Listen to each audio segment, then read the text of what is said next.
Très bien. Donc, soyez les bienvenus à la session de ce soir. Et cette session va être sur le module 2.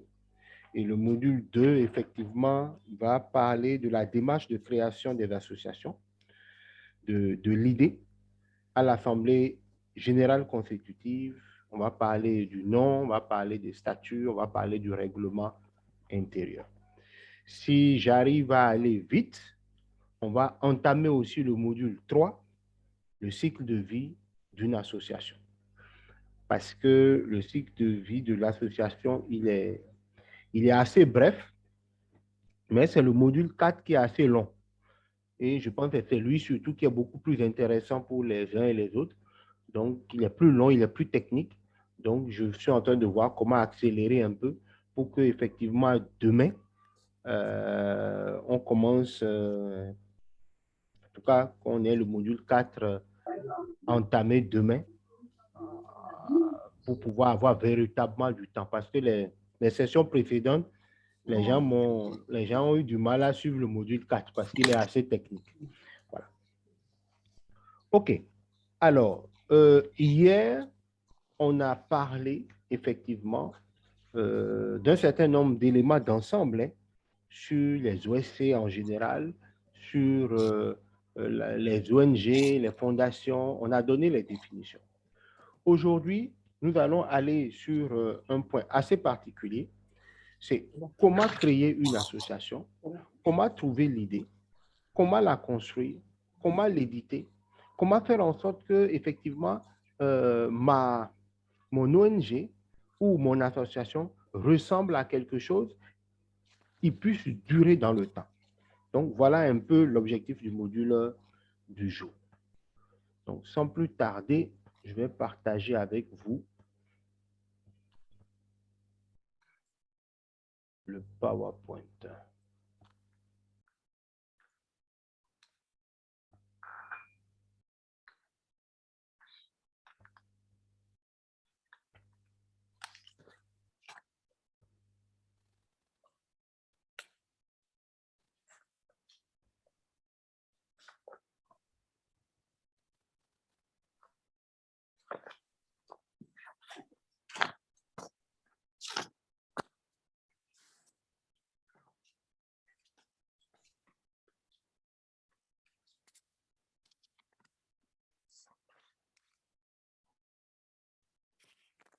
Oui. Vous avez tous l'application, vous voyez le PowerPoint.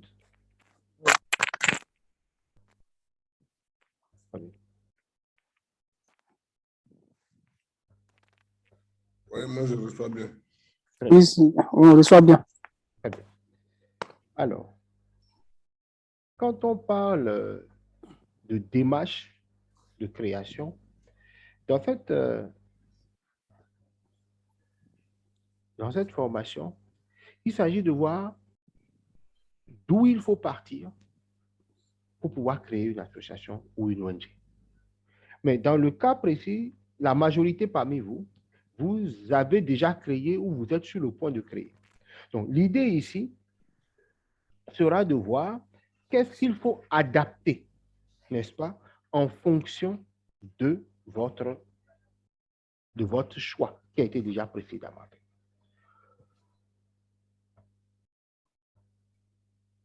Première des choses, l'idée pour créer une association.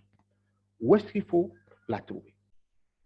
La première des choses, les ONG ou les associations qui ont effectivement perduré sont celles qui ont été créées en se basant sur à peu près 5 éléments.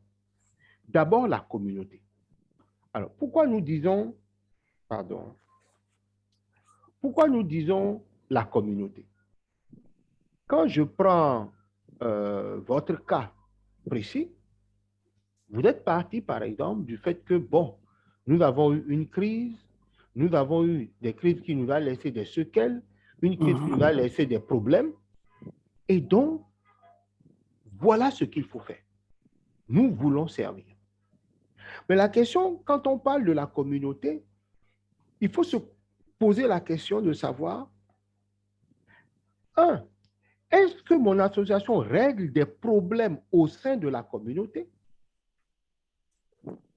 Mais alors, comment déterminer que ce problème, la communauté veut effectivement qu'on la règle? Je vous donne un exemple. Vous arrivez dans un milieu, eh bien, tous les soirs, les maris bastonnent leurs femmes. Parce qu'il y a le sel, il y a trop de sel dans la sauce. L'autre, c'est parce qu'il y a trop de piment dans la sauce. L'autre, c'est parce que madame ne veut pas donner le dû, donc monsieur tape. Bon, vous venez dans la communauté, vous dites, waouh, c'est quel pays de chiens? Pourquoi les femmes souffrent? Ok, je vais faire mon association pour régler le problème là. Mais quand vous venez, vous commencez par faire votre sensibilisation, qui seront vos premiers ennemis? Ce sont ces femmes battues là. Qui ont dit, il ne faut pas venir gâter notre foyer. Nous, chez nous, la femme doit prendre des coups. Donc, vous serez parti d'un problème, mais vous n'aurez pas forcément apporté la solution parce que dans cette communauté-là, ce que vous avez identifié comme étant un problème ne l'est pas de leur entendement. Donc, trouver l'idée et la valider. C'est ça le point. Vous pouvez trouver l'idée, mais il faut mettre en place un processus de validation qui vous permet d'être sûr que ce que vous identifiez comme problème l'est vraiment et ce que vous pensez être la solution sera effectivement la solution. Prenons encore un exemple dans votre proposition. Nous sommes, je ne sais pas, à Mans, je ne sais pas, à Vavois. Les gens n'ont pas été à l'école. Qui vous dit que les enfants qui n'ont pas été à l'école veulent aller à l'école désormais? Qu'est-ce qui dit que les enfants veulent, enfin, les enfants devenus adultes veulent effectivement désormais apprendre un métier à exercer? Peut-être ils sont bien, les femmes qu'elles ont prises, les femmes là leur font déjà à manger. Donc, il ne faut pas venir nous créer boulot. Nos femmes nous nourrissent. Ils sont heureux comme ça. Ou bien pervertissons l'analyse. Vous venez pour construire des écoles. Les gens vont vous dire non, nous, nos enfants, on préfère les envoyer à Abidjan se chercher. Donc, il n'y a plus personne ici pour faire une école. Donc, trouvez l'idée. Vous la trouvez au sein de la communauté, mais il faut trouver le moyen de valider l'idée dans la communauté. Dans la précédente formation, j'avais donné l'exemple de l'association des femmes victimes de viol. Oui, le problème est là. Mais il y a une association que j'ai connue. Les gens viennent vous voir le matin, on m'a violé. Mais à midi, ce que tu dis, affaire de justice, là, je ne suis pas dedans. Donc, la communauté est la première source d'inspiration pour avoir son association. Mais avant de dire que c'est bon, il faut essayer de la valider. Deuxième point ou source d'idée, c'est l'opportunité. C'est quoi l'opportunité? Bon, reprenons votre exemple. L'opportunité qu'il y a de créer une association, la gloire, pour apporter de l'aide, eh bien, l'opportunité, c'est qu'il y a eu une crise. Et tout le monde veut chercher la sortie de crise. Donc, c'est une opportunité pour quelqu'un de lancer son association pour apporter des solutions. J'ai un ami, il était au Togo, il faisait les études, 42 ans, il a eu bébé par-ci, par-là, mais jamais de boulot stable. Et donc, mon boss lui dit, ben, écoute, moi, mon association, tu peux aller en Centrafrique, tu vas aller créer Jeunes Volontaires pour l'environnement, protection de l'environnement. Il tombe là-bas, il lance l'association et il y a quelqu'un de l'UNICEF qui l'appelle, qui dit, ah, monsieur, vraiment, votre association, est-ce que vous avez les papiers? Il dit, oui, c'est en cours. Il dit, bon, nous cherchons une association qui peut aller soutenir les jeunes dans les camps de réfugiés. C'était les affaires de Balaka et puis les trucs là au nord de Centrafrique. Automatiquement, l'affaire de Balaka et anti-Balaka est devenue une opportunité pour lui pour développer une association de protection. Donc, voilà pourquoi on dit l'idée de créer une association peut venir d'une opportunité. Le troisième point, l'idée peut venir du micro ou du macro-environnement.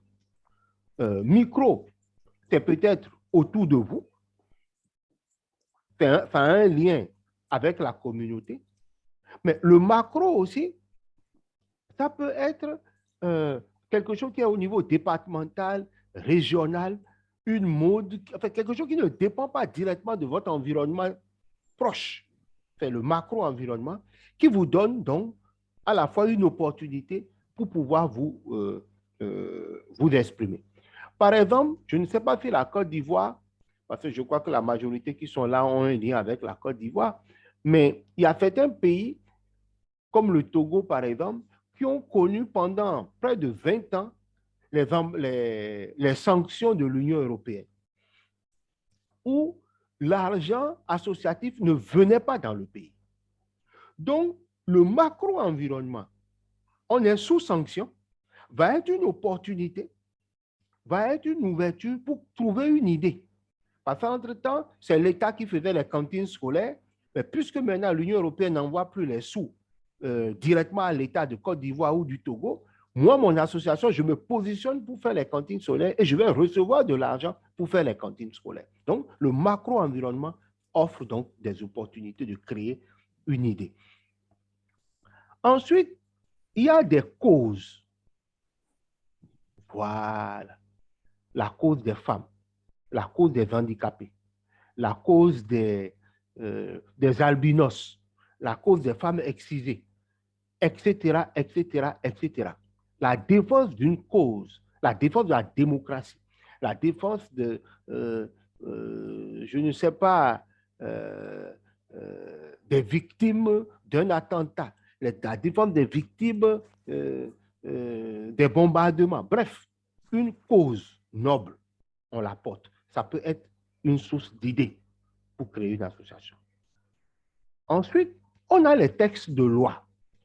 On dit l'État de Côte d'Ivoire, l'État du Bénin, l'État du Sénégal a décidé de faire quoi? De stopper les sachets plastiques.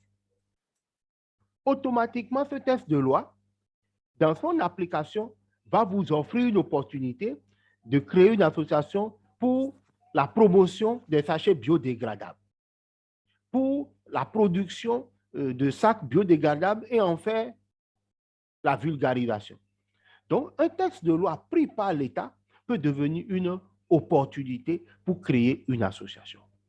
Donc, la question que vous pouvez vous poser, notre idée d'association, est-ce qu'elle trouve son fondement dans l'un ou l'autre ou dans la combinaison de l'un ou l'autre de ces 5 points? Si vous pouvez répondre par oui, sachez que votre association a des chances de se pérenniser. Si vous avez des doutes, il est important de confirmer ou d'infirmer ces doutes afin effectivement d'être sûr que votre association que vous lancez aujourd'hui, eh bien, pourra donc se pérenniser dans le temps.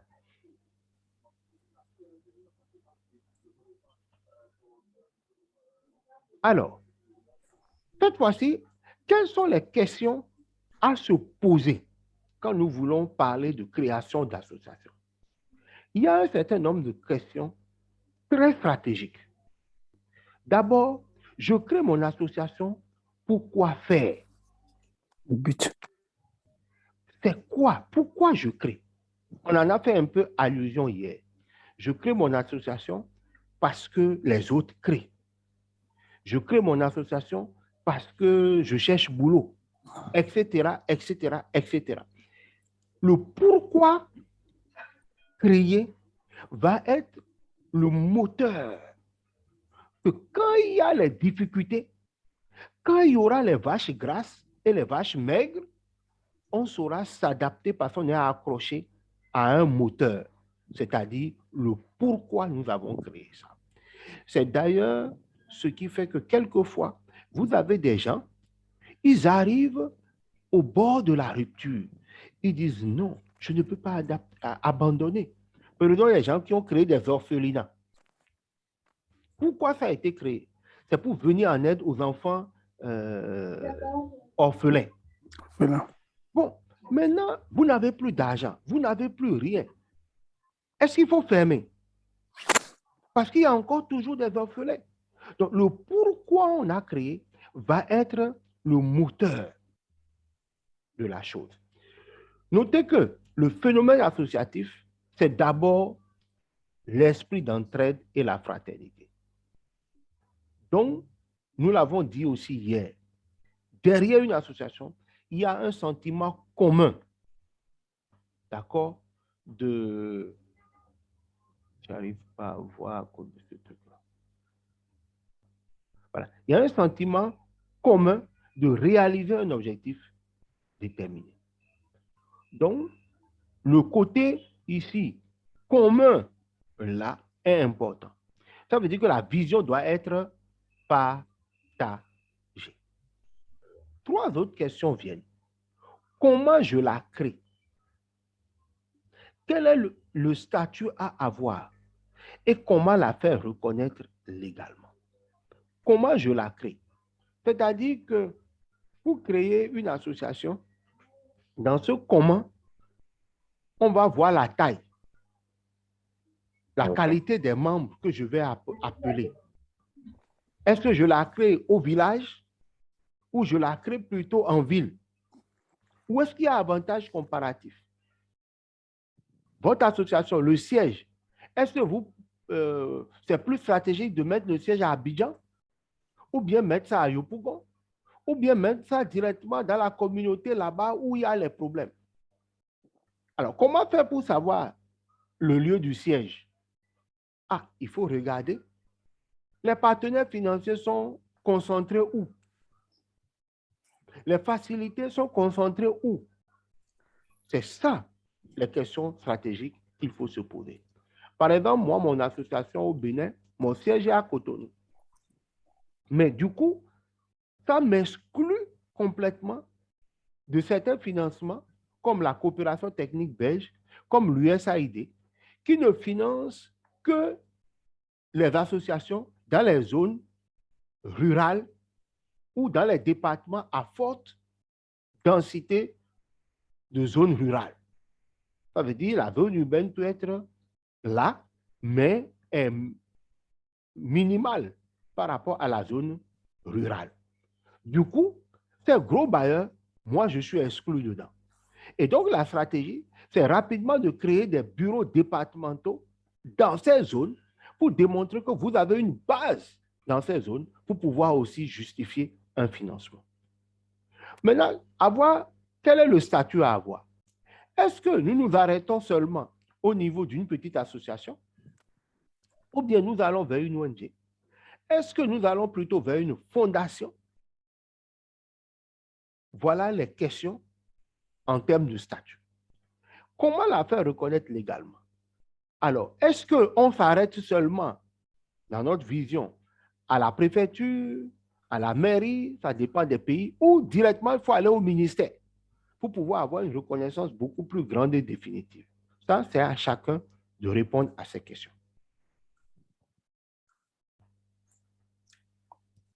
La démarche de création, les conditions de la loi. Première chose, votre association doit avoir un but. Ensuite, il y a la rédaction des statuts. Ensuite, il y a le règlement intérieur.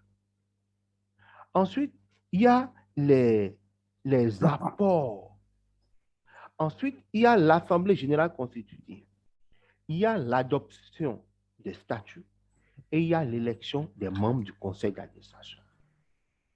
Allons-y. Le but, ça, on ne va pas traiter dessus. On en a parlé hier. Votre but doit être légal. On ne doit pas avoir comme objectif des choses contraires à la loi. Mais il faut dire que le but ici aussi doit être quelque chose qui ressemble à un idéal. Le but, c'est quelque chose que peut-être probablement on ne pourra jamais atteindre. Alors, les rédacteurs de de plan stratégique vont vous parler de la mission, du but, de l'objectif. Bref, moi, je n'aime pas trop rentrer dans tous ces détails parce que chacun détermine les choses en fonction de son école, à l'école à son école de pensée. Mais le but, déjà, c'est rendre, par exemple, les jeunes de Côte d'Ivoire ou les jeunes de ma communauté heureuses. Comment on mesure qu'ils sont heureux? Donc, voilà, ça, c'est un but. Il faut qu'on sache vers quoi on va. C'est ça, d'ailleurs, qui fait qu'à un moment donné, lorsque vous allez commencer par recevoir beaucoup de ressources, on peut dire à un bailleur, non, notre but, c'est d'aller à gauche. Alors, je donne un exemple, hein, comme on est quand même sur la Côte d'Ivoire, et vous vous retrouvez aux deux plateaux. Votre objectif est d'aller au plateau. Et lorsque vous avez un bailleur qui dit que lui, il va d'abord vers Yopougon, vous avez le choix. Est-ce que vous le suivez à Yopougon, sachant que vous mettrez plus de temps à revenir au plateau? Ou vous pouvez dire non, non, non, nous, notre objectif, c'est d'aller au plateau à côté ici. Il ne faut pas aller nous faire balader par l'autre côté. Mais quand votre but n'est pas clairement défini, alors on va vers ce que j'appelle la masturbation des partenaires. Quelqu'un vient, il te dit, j'ai 2 millions pour faire enfance, on prend. J'ai 500 000 pour faire ci, on prend. Donc finalement, on n'a pas de personnalité. On va au gré du partenaire financier. Et c'est le danger de beaucoup d'associations que nous avons. Ensuite, il y a les statuts. Les statuts, c'est quoi? Les statuts, c'est l'acte de naissance de l'association. Il comporte les informations décrivant l'objet de l'association et ses règles de fonctionnement. Dans les groupes, ce soir, vous aurez des statuts types d'une organisation. Oui. Je voudrais que vous reveniez au PowerPoint les questions de fond à poser. Je vais juste faire la capture d'écran et puis on va revenir sur ce PowerPoint, s'il vous plaît. Non, non, il n'y a pas de problème. Merci beaucoup. Donc, non, mais s'il y a des questions, vous pouvez les poser en même temps. Hein. Moi, je n'ai pas. Il y a des questions? J'étais en train d'écrire les points et puis on a changé rapidement. Ah, ok, c'est bon. Okay. Dans les buts, dans les statuts, le règlement intérieur, les apports, ils sont des membres du... Non, c'était plutôt les questions de fond à poser. C'était le grand point. Les questions de fond à se poser. Ah, ok. Voilà. Okay. Oui, là, je l'ai maintenant. C'est bon. On peut revenir au PowerPoint présent. Voilà. Alors, peut-être avant d'aller vers les statuts, est-ce que jusque-là, vous avez un certain nombre de questions?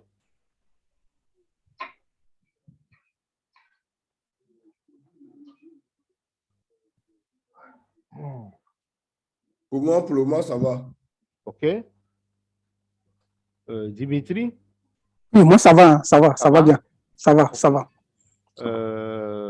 Moi également. Edmond. Parfait. Ça va. On est figé sur nos objectifs et nos buts. Donc, on sait où on va. Très bien. Alors, j'ai dit alors, qu'est-ce que c'est que les statuts? Les statuts, en réalité, vont être l'acte de naissance de l'association. C'est dans un acte de naissance d'un enfant, on retrouve le nom du père, le nom de la mère, on retrouve même quelquefois les ethnies. Bon, maintenant, on tend à enlever ça dedans, mais on peut retrouver les informations de base. C'est ça, les statuts de l'association. Dans les statuts, on va retrouver le mode de fonctionnement. Quel est le mode de fonctionnement idéal? 1. On a l'Assemblée générale. C'est quoi l'Assemblée générale? L'Assemblée générale, c'est l'ensemble des membres de l'association. Généralement, c'est un nombre non limité. Les statuts vont dire, est-ce que l'Assemblée générale comprend des membres physiques ou des membres moraux? Qu'est-ce que je veux dire? L'Assemblée générale est-ce que M. Edmond, M. Dimitri, M. Jean, c'est Jean-Louis, hein, ou Jean... Jean-Louis. Jean-Louis, est-ce que c'est les personnes physiques qui forment la gloire? Ou bien c'est plutôt M. Dimitri, M. Jean-Louis, M. Edmond, mais aussi on peut demander à Fondation Sokosé, Fondation BOA, aussi de venir pour former la gloire. Ça, c'est l'Assemblée générale, l'ensemble des membres qui le décident. L'Assemblée générale, c'est l'instance suprême de prise de décision. L'Assemblée générale est pour l'association ce que le peuple est pour la démocratie. Je répète, l'Assemblée générale est pour l'association ce qu'est le peuple pour la démocratie. C'est-à-dire que le pouvoir appartient à qui? Au peuple, n'est-ce pas? La démocratie.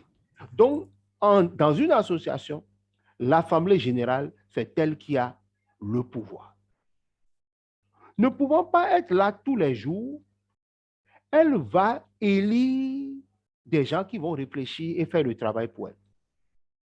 Ces gens élus, c'est le conseil d'administration. Ce qu'on appelle en diminutif les administrateurs. Généralement constitués d'un président, d'un secrétaire général et d'un trésorier. Invariablement, selon les associations, on va avoir un président, un vice-président, un premier vice-président, un 20e vice-président. En tout cas, plus ils sont nombreux là-bas, là, sachez qu'ils vont faire aussi comme ça les cocotas entre eux. Plus c'est beaucoup, plus ils ne vont pas s'entendre. C'est normal. Donc, c'est pour ça, moi, je recommande qu'une ONG, une association qui ne veut pas de palabres, c'est maximum 5 personnes. Président, secrétaire général, trésorier et des conseils. Mais généralement, même, c'est les conseillers là qui foutent le bordel, si vous me permettez l'expression. Donc, généralement, le socle, c'est mieux que ce soit ces 3 là. Puisque minimum, on dit 2 personnes pour une association. Donc, dans beaucoup lorsque vous voulez passer à l'étape association enregistrée, vous devez avoir au moins les 5 personnes là qui sont membres de votre conseil d'administration. Je peux avoir le nom à nouveau, président, secrétaire général, trésorier. Voilà. Président, oui. Secrétaire général, trésorier général, plus 2 conseils. C'est la base minimale en s'assurant que le nombre soit toujours impair. Dans un conseil d'administration, on n'a jamais de membres pairs. Parce que pour les questions de prise de décision, on risque d'avoir 2 camps, 2. Donc, il faut pouvoir avoir un qui fasse passer les majorités. Voilà. Mais je disais, ça dépend des associations. Certaines associations vont décider d'avoir vice-président. D'autres vont décider d'avoir premier vice-président, deuxième vice-président, etc. Et je dis, plus les gens sont nombreux, là, plus c'est palable. Donc, le moins on est, mieux on travaille généralement. Donc, l'Assemblée générale élit un conseil d'administration. Ce sont les administrateurs de l'association. On a 2 cas de figure désormais. Une association où, parce qu'on manque des moyens, donc on aura un conseil d'administration exécutif. C'est-à-dire, c'est eux qui mènent les actions sur le terrain. C'est eux qui travaillent. Le temps de recruter quelqu'un pour faire le travail à leur place. Parce qu'il ne faut pas oublier, les administrateurs ne sont pas censés aller distribuer de l'eau dans les campagnes. Non. Eux, ils sont censés mobiliser la ressource et mettre à la disposition d'une équipe exécutive. C'est pour ça, le 3e instance dans une association, c'est la coordination nationale ou la direction exécutive. C'est pour ça, une association normale, vous allez avoir l'Assemblée générale, le conseil d'administration et en bas, la direction exécutive. La direction exécutive ou la coordination nationale, ça dépend de comment vous l'appelez, est composée au moins aussi de 3 personnes. Un directeur ou un coordinateur, un directeur ou un coordonnateur des programmes. S'il te plaît, on prend note. Alors, D'accord. il y a longtemps, beaucoup ont laissé études. Hein? Donc, le rythme n'est plus comme à l'université. Il n'y a pas de souci. Direction exécutive. Voilà. Donc, on a le directeur exécutif ou le coordinateur national. Ensuite, on a le directeur ou le coordonnateur des programmes. Et en fonction de la taille des associations, on peut avoir simplement un coordonnateur des projets. Parce qu'à l'intérieur d'un programme, normalement, il y a plusieurs projets. Voilà. Oui. Mais est-ce que... Allô? Je vous écoute. Est-ce que... Parce que là, pour moi, il y a un peu une confusion, hein, oui. De mon côté, quoi. Comme tu l'as dit, s'il y a un coordinateur de programme, je crois que c'est le projet qui devait englober tout ça. C'est le projet qui donne un programme. Non.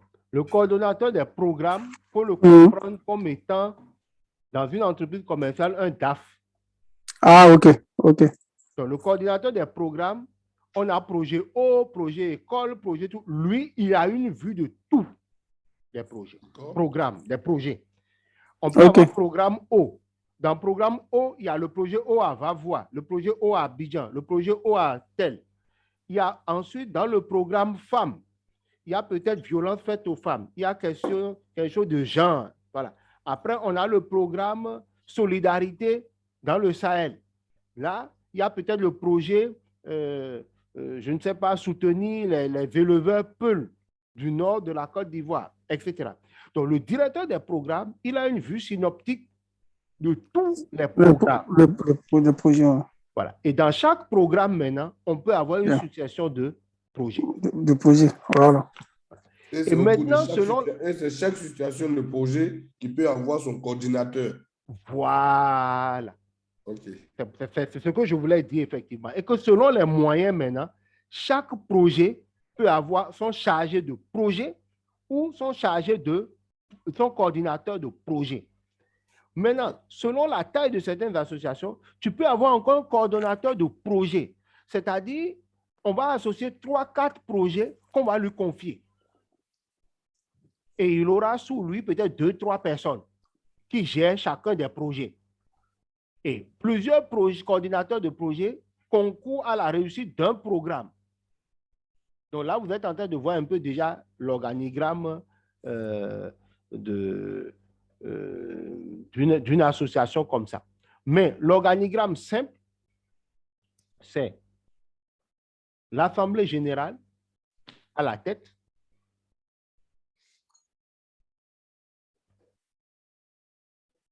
j'arrive. Hein?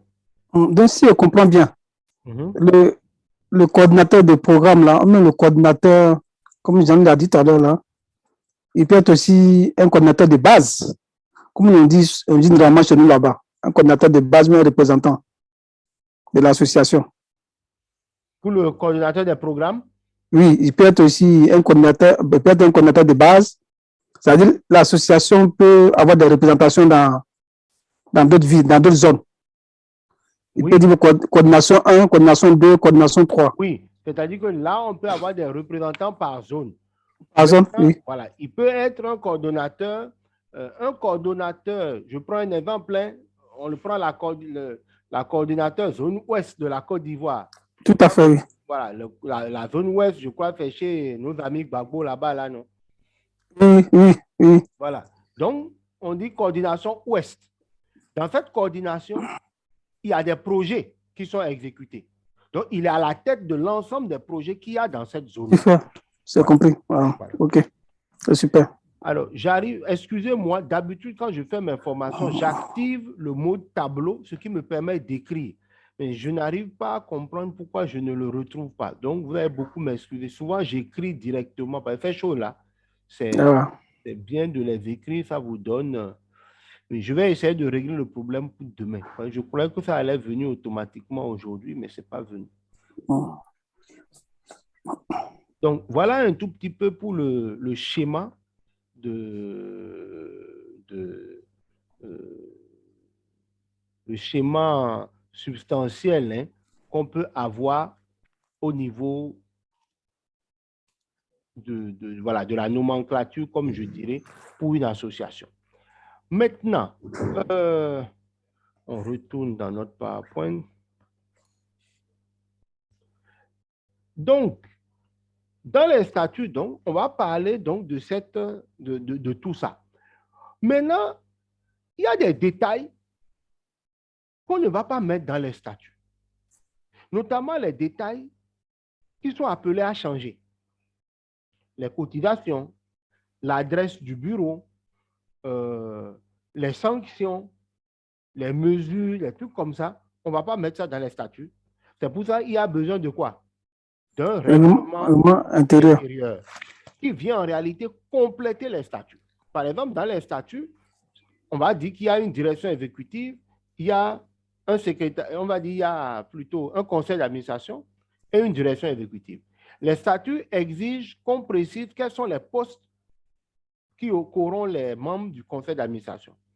Mais vous n'êtes pas obligé de détailler, par exemple, la direction exécutive. C'est dans le règlement intérieur que vous allez maintenant mettre à directeur exécutif. Il y a quoi?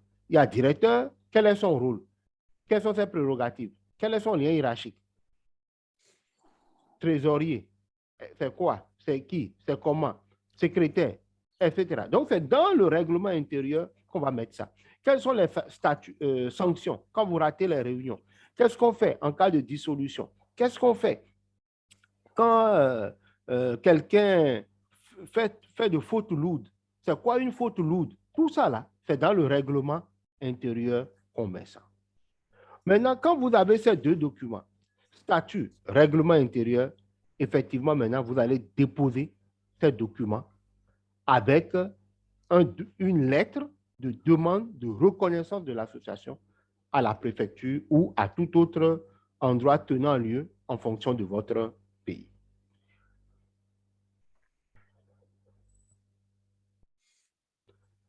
Il faut dire que les statuts doivent être rédigés en français pour les pays francophones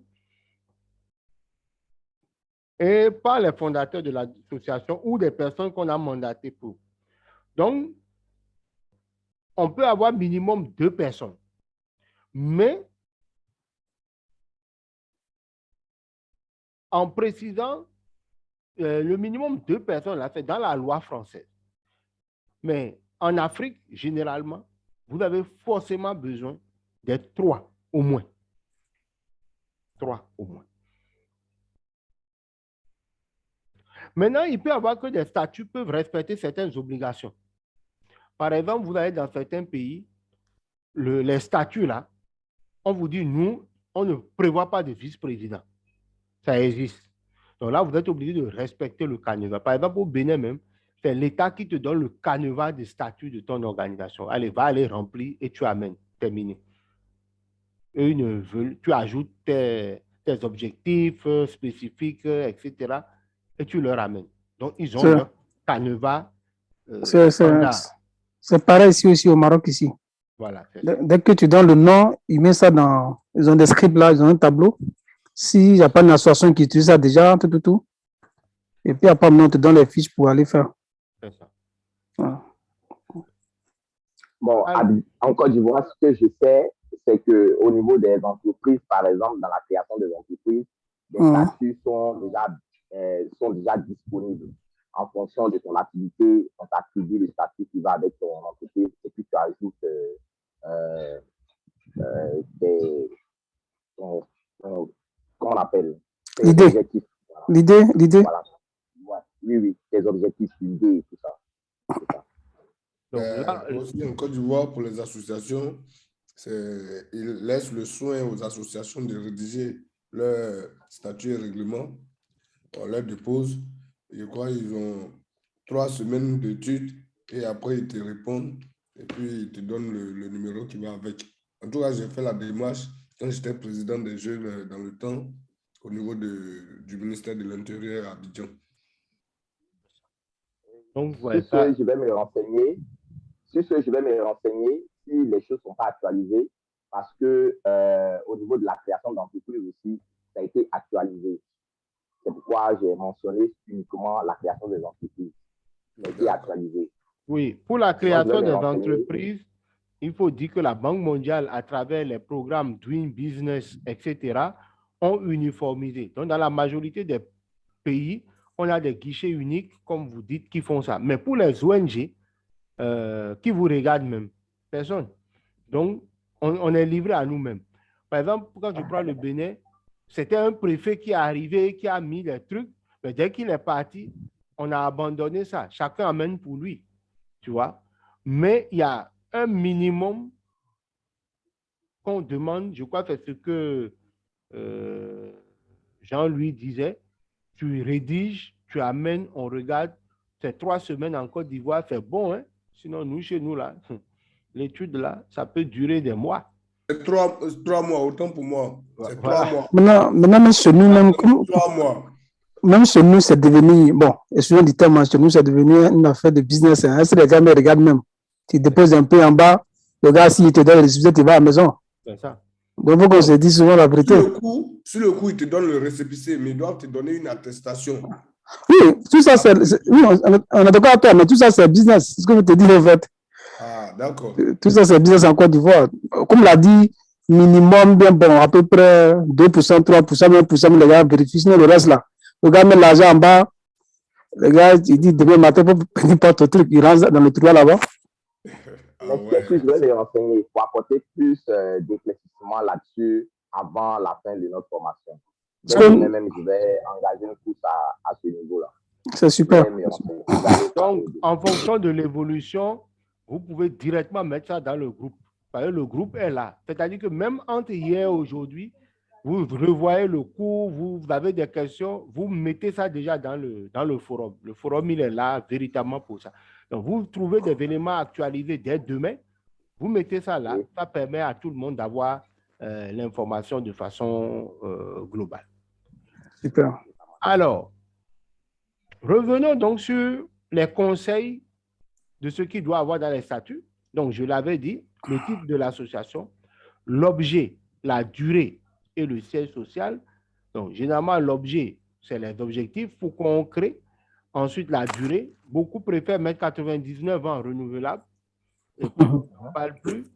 Et puis, le siège social. Le siège social, voilà, ils vont vous demander l'adresse du siège social. Alors, beaucoup mettent le nom, enfin, l'adresse de leur maison. C'est bien.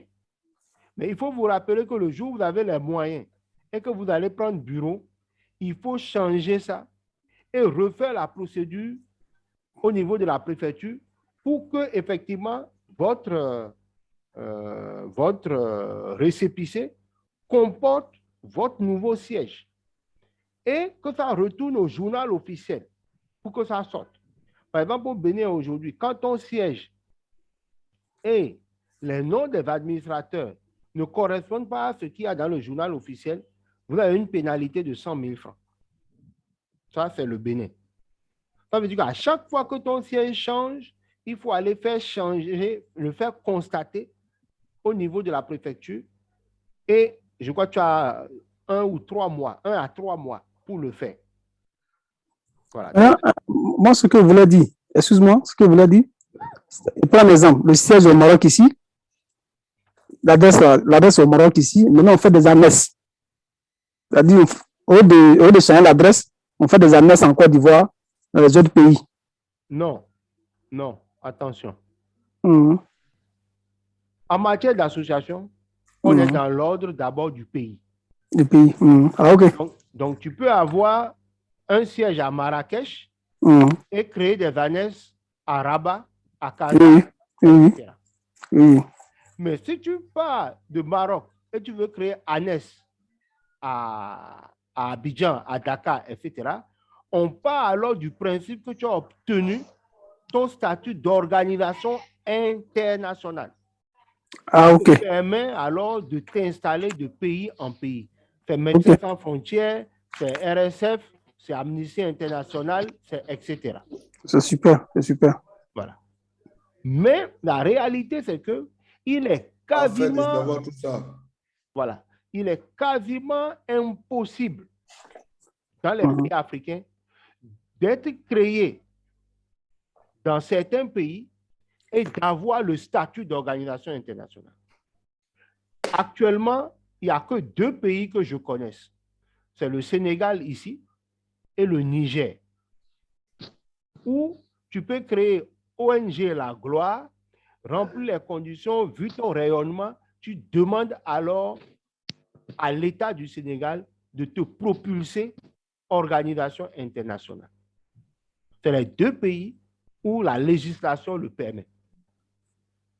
Maintenant, tu as des pays comme le Togo où l'activisme politique peut te transformer, enfin, peut te faire en sorte que le président de la République prend un décret et reconnaît ton action et te donne le statut d'organisation internationale de droit togolais.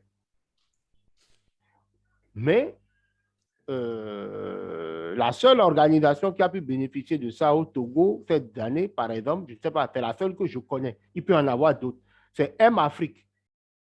Si vous êtes un peu branché musique, vous allez entendre les tout fans dans certaines de leurs musiques qui disent Docteur Kodom quelque part. Et ce fameux Docteur Kodom, c'est un médecin qui a travaillé aux États-Unis et en France et qui a créé l'ONG M-Afrique et qui font des campagnes de, comment on appelle, de venir soigner gratuitement les gens. À la fois, ils font les yeux, les oreilles, les dents, les cancers du sein, des choses comme ça. Donc, vu tout ce qu'ils ont fait pour le Togo en matière de santé, bon, ils ont fait la demande au chef de l'État pour dire, bon, nous vous demandons de nous porter comme organisation internationale de droit togolais. C'est ce qui ce qui lui permet alors de s'installer dans d'autres pays en tant qu'organisation internationale avec représentants pays. Voilà. Et quand vous regardez tous, hein, Amnesty International, RSF, c'est-à-dire Reporters sans frontières, Médecins du monde, tout ça, ils ont un pays de nationalité. Je crois que certains c'est suisse, d'autres c'est allemand, d'autres c'est français, d'autres c'est Pays-Bas, etc. Mais en Afrique, il n'y a pas beaucoup de structures qui peuvent être déclarées internationales à partir de cet instant. Wow. Voilà. Donc, voilà, il faut bien vous renseigner. Maintenant, si vous êtes au Maroc, je ne connais pas la législation au Maroc, mais par contre, en France, oui, si vous créez quelque chose, à partir d'un certain niveau, vous pouvez avoir le statut d'organisation internationale et donc décider de vous étendre de la France vers des représentations ailleurs. Mais en Côte d'Ivoire, jusqu'en 2018, ce n'était pas possible. Parce qu'on a le réseau des ONG climat développement, on cherchait à aller dans un pays en Afrique où on pouvait recevoir l'agrément international et il n'y avait que 2 pays possibles, c'était le Sénégal et le Niger. Le Tchad était comme le Togo en passant par une autorité politique. Mais comme on cherchait à avoir l'indépendance, on a préféré aller vers le Niger et le Sénégal et finalement, on a choisi le Sénégal.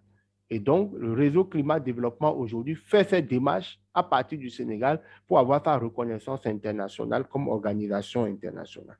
Voilà un tout petit peu ce que je peux dire là-dessus. Dans les statuts, nous allons parler des conditions d'admission et de radiation des membres.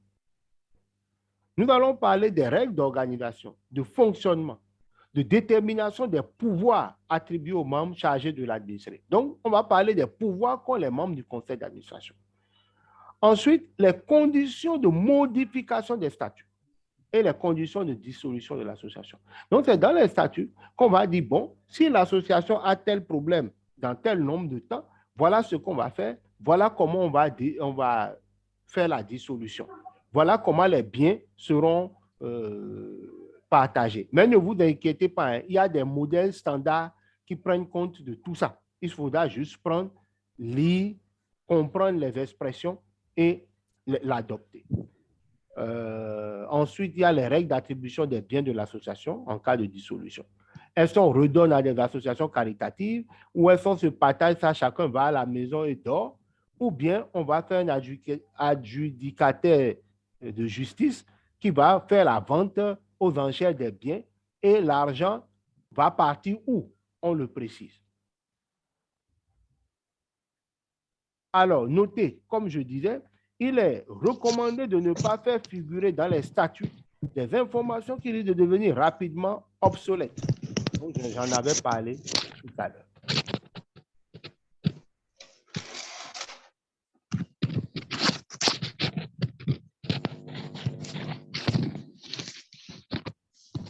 Donc, il est super important, d'accord, de noter ces différents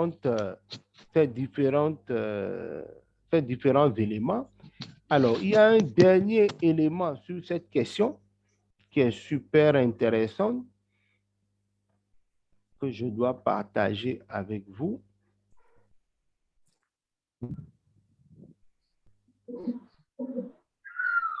Voilà. Attention. Les statuts initiaux peuvent affirmer que l'association a vocation à être propriétaire d'un bien immobilier, mais non qu'elle est propriétaire. Il en est ainsi, car tant que sa création n'est pas encore publiée au journal officiel, elle ne possède pas encore la possibilité de la personnalité juridique.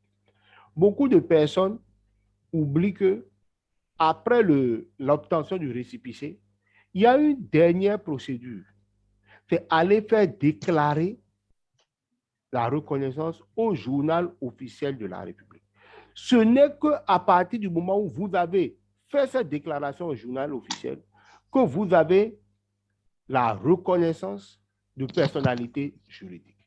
C'est d'ailleurs pour ça, quand vous êtes une association, vous ne pouvez pas ouvrir un compte bancaire sans le journal officiel. C'est en préparant cette formation que j'ai compris d'ailleurs pourquoi il faut le faire. C'est-à-dire que l'acte de personnalité juridique vous est attribué au moment de passer au journal officiel. C'est d'ailleurs pour ça aussi pour les entreprises, après avoir reçu le registre du commerce, on doit aussi faire la déclaration automatique au journal officiel pour obtenir la personnalité juridique. Donc, c'est un détail super important.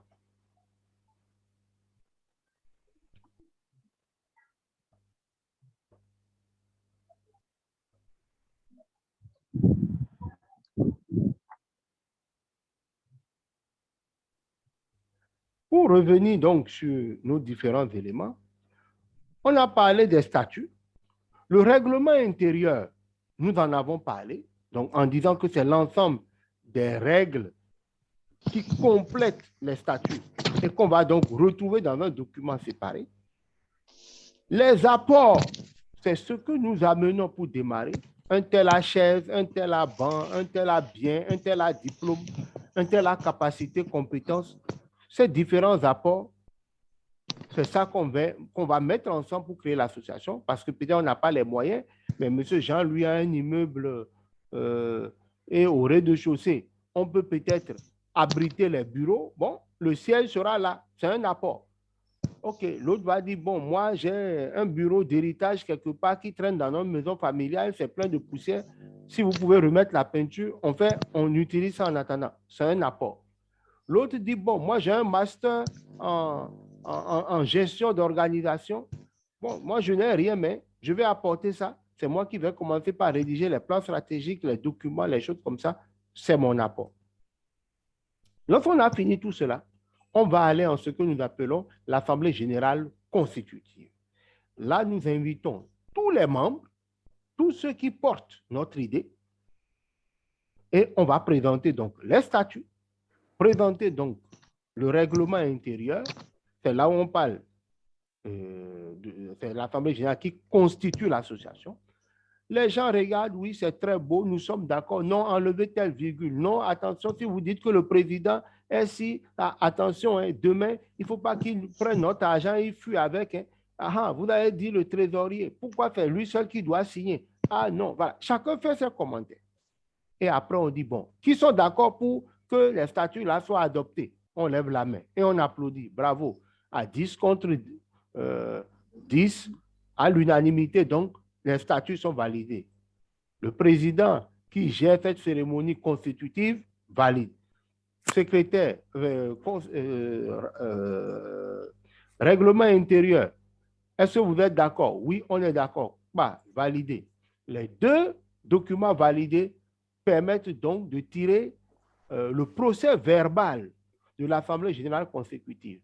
On passe aux élections et on élit le premier conseil d'administration de notre organisation. Généralement, on peut limiter son mandat de 2 ans, renouvelable une fois, mandat de 3 ans. Bon, c'est chaque association et l'Assemblée générale, effectivement, qui fixe ces choses-là dans les statuts. Et c'est terminé. On finit cette réunion, on sort le PV de cette Assemblée générale qui se rédige aussi d'une certaine façon, hein, bien entendu, et c'est le PV de l'Assemblée générale, la copie du règlement intérieur, la copie des statuts, c'est les 3 documents qu'on fait signer, qu'on fait viser à la mairie avec dépôt de signature dans certains cas et qu'on va déposer donc à la préfecture, au ministère, etc. pour avoir les éléments. Donc, voilà un peu la démarche de création d'une association.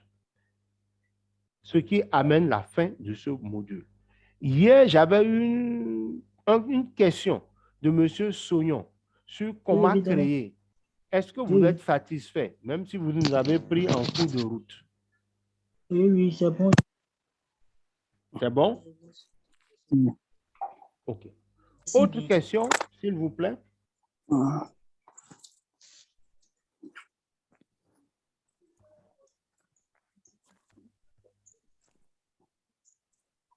Monsieur.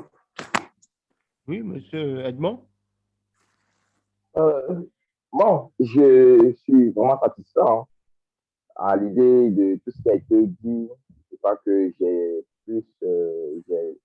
une plus ample compréhension de la création et de tout ce qui concerne la question de fond et de ce qu'on doit se poser.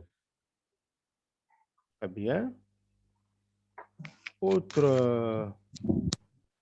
Moi, ce que je voulais savoir, oui. avant les élections,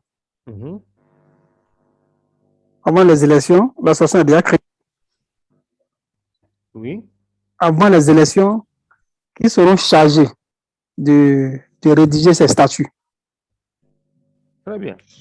C'est une question parce que une association, généralement, pas d'une ou plusieurs personnes. Généralement. Bon, je peux dire vous, c'est vous 3. Donc, généralement, vous 3, vous avez l'idée. Vous allez rallier à votre cause des frères de village, des frères de quartier, des frères de sang aussi. Et donc, on est ensemble. Donc, rapidement, on est peut-être 10, 15, 20, 30. Je n'en sais rien. Et donc, déjà, il y a des réunions préparatoires qui vont désigner un bureau préparatoire pour pouvoir rédiger ces statuts, soit si vous en avez les compétences, ou s'il faut prendre un consultant ou un ami. Généralement, on commence comme ça. Hein, on va appeler un ami qui sait le faire, qui peut vous aider, etc., etc. Donc, c'est ce bureau constitutif-là qui arrive à l'Assemblée générale constitutive comme les tout premiers responsables. D'ailleurs, l'expérience montre que ceux-là, c'est souvent eux qui sont élus dans le premier conseil d'administration. Parce que c'est eux qui ont démarré et voilà. Donc, si toi-même tu visais une place là et que tu n'as pas pris le bisto, quand on arrive là, c'est là les premières frustrations commencent. C'est clair. Voilà. Parce que c'est eux qui ont travaillé. Souvent, cette période de déblayer, bon, je prends un exemple, vous êtes 3 ici à suivre cette formation. Vous ne pouvez pas arriver à l'âge et puis un kidam va se lever maintenant et dire lui, il veut être président. Jamais. Voilà. En même temps, les trucs vont commencer. Attends, lui, il sort d'où? C'est clair. Voilà. Donc, la réalité, c'est ça. Donc, ce petit groupe, c'est lui qui fait le travail. Généralement, il y a des travaux préparatoires. Où est-ce qu'on va faire l'AG? Est-ce qu'on fait en ligne? Est-ce qu'on se retrouve à tel moment, à tel endroit?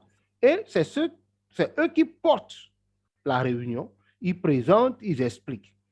Après, au moment des élections, on va mettre en place un comité des élections. C'est en amont, généralement. Et ce comité de élection va recevoir les candidatures. Et les candidatures vont être étudiées, etc. Bon, si on ne veut pas aller dans des trucs trop compliqués, c'est ce jour-là, dans la salle, en même temps, on a invité des gens, on désigne le comité électoral, les gens viennent battre campagne s'il faut battre campagne, et puis voilà. Mais généralement, si on s'entend bien, il y a souvent une candidature unique. C'est au renouvellement des mandats qu'il y a palabre. Mais souvent, au départ, il y a des gens qui ont déjà porté l'organisation, on leur fait confiance, souvent c'est eux qui passent.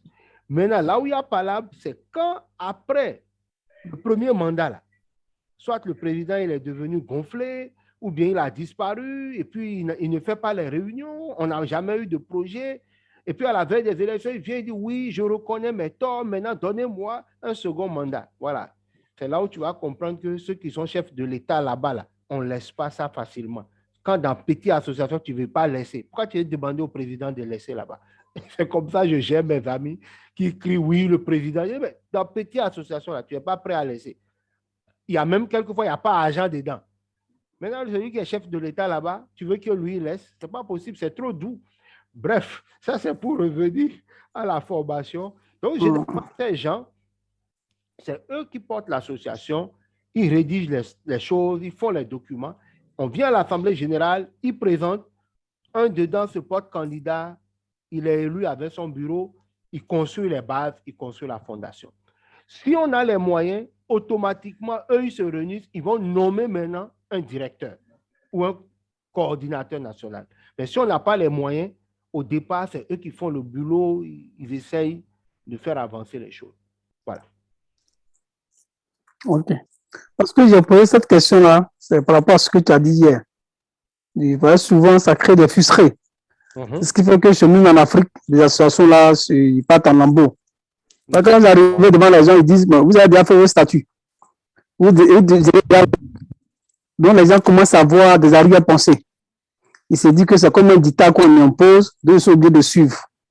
Donc, je ne sais pas s'il y a une stratégie à ça, ou bien il y a une manière de faire comprendre. Parce que souvent en Afrique, là, quand ils viennent dire, bon, j'ai créé mon association, venez, là, tu as déjà créé ton truc. On sait que c'est toi qui va gérer. Donc, quand tu donnes certaines décisions, même tu dois demander de venir en discuter, ils ont déjà des arrière-pensées. Oui. Donc, oui. La rédaction, enfin, je crois que tout cela se trouve dans une bonne, quelqu'un qui a une bonne culture associative, il n'y a pas ce problème-là. Pourquoi? Parce que on vous a demandé de faire un travail préparatoire, ou bien? Tout à fait. Il y a premier draft qui sort. Vous avez réuni les gens. Voilà, vous avez réuni les gens, leur expliquer, voilà, etc. Il y a peut-être, avant qu'il y ait l'Assemblée générale consécutive, normalement, vous avez fait plusieurs rounds de discussion, chacun a donné son avis. Les débats, généralement, ne devraient pas être houleux ce jour-là. Mais si vous n'avez pas la bonne culture associative et que vous vous amusez à ça, mais vous-même, vous venez de semer les germes des conflits. Par contre, tu as semé maïs aujourd'hui, là, c'est comme ça va pousser sur toi demain, c'est clair. Si vous restez, par exemple, je prends un exemple dans votre cas, toi, tu restes au Maroc, tu fais statut, tu fais règlement intérieur, et puis tu balances à tout le monde 2 jours avant l'Assemblée générale consécutive. Bon, les gens, par exemple, je ne sais pas, Jean-Louis, il a déjà pris son billet pour venir à Abidjan pour ça. Bon, on est ensemble, on ne va pas commencer à faire les débats à ce moment-là. Mais il faut savoir, le maïs, là, ça va pousser demain. Quand toi, dans les statuts dedans, tu as dit quelque part que le trésorier, là, lui-même a 50% des jets qui arrivent. Et entre-temps, eux, ils n'ont pas vu ça. Et toi, du Maroc, tu sais, tu as fait ton truc et tu te dis humblement, bon, moi, si je suis trésorier, c'est pas mal, il n'y a pas de problème. Mais toi-même, tu sais ce que tu as mis dedans. C'est pourtant que je disais hier, tout dépend de la qualité des gens que vous mettez ensemble. Si on met un truand dedans, il va vous créer des problèmes tout le temps. Voilà. Maintenant, dans une association, il y a ce qu'on appelle le hardcore, c'est-à-dire ceux qui sont des amis depuis. Je suppose que vous trois, vous êtes là ensemble depuis, vous avez vécu des choses ensemble depuis. Mais c'est ceux qui vont venir après vous, qui peut-être, voilà, c'est eux souvent qui disent ce que tu as dit là. Vous nous avez déjà mis devant le fait accompli, nous on est partis. Voilà. Donc c'est eux qui disent ça. Mais si vous ne voulez pas de problème, c'est qu'il faut les associer assez régulièrement avant l'Assemblée générale. Et moi, je suis quelqu'un, il faut être très transparent. Écoutez les gars, on vous a envoyé les trucs. Demain, on ne veut pas entendre telle chose, telle chose, telle chose. Chacun n'a qu'à lire. Et les meilleures assemblées générales consécutives que moi j'ai vues, c'est les assemblées où on se donne 2-3 jours. On relit les textes, article par article. Et le président de séance, si on veut bien faire, on va même chercher un juriste qui vient, qui explique. Le mot là utilisé ici veut dire si. Vous êtes d'accord? Oui, on est d'accord. On valide cet article? Oui, on valide. Les validations des documents, en gros, là, ce n'est jamais toujours intéressant. Il faut les valider en détail, article par article, point par point. Ça prend plus de temps, mais on a su que personne ne peut se lever demain et dire c'est quelqu'un qui a validé. On a lu, tu te rappelles? Bien travailler dessus. Voilà, on a travaillé dessus. Tu ne peux pas parler comme ça. Il y avait même maître tel qui était là, qui a expliqué article par article à tout le monde. Donc, tu ne peux pas parler comme ça. Mais si on dit, bon, oui, on se fait confiance, avançons, oh là là, demain, on a des... Et puis, il ne faut pas oublier aussi une chose. Même si on prend un consultant pour rédiger des statuts et des règlements intérieurs, dans 80% des cas, c'est du copier-coller. On va chercher l'association, un tel, on met les trucs. Donc, si vous ne lisez pas très bien pour voir, est-ce que ça cadre? Je prends par exemple quelqu'un qui fait la recherche, il va tomber sur les statuts d'un groupement de producteurs, je ne sais pas, d'anacad ou je ne sais pas, de cacao, et qui vient vous plaquer ça. Si vous n'êtes pas vigilant, il y aura des choses dedans, en fait, qui ne cadrent pas avec votre... la gestion des enfants, la gestion des femmes, des trucs comme ça. Donc, il faut être vigilant que le travail respecte l'esprit de ce que vous voulez faire.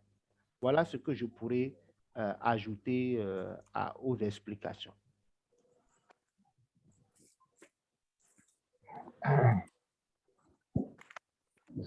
Autre question? Moi, je voudrais ajouter à ce que vous avez dit par rapport à la question que Dimitri a posée tout à l'heure. Je crois que ce que moi je voudrais ajouter, c'est la formation.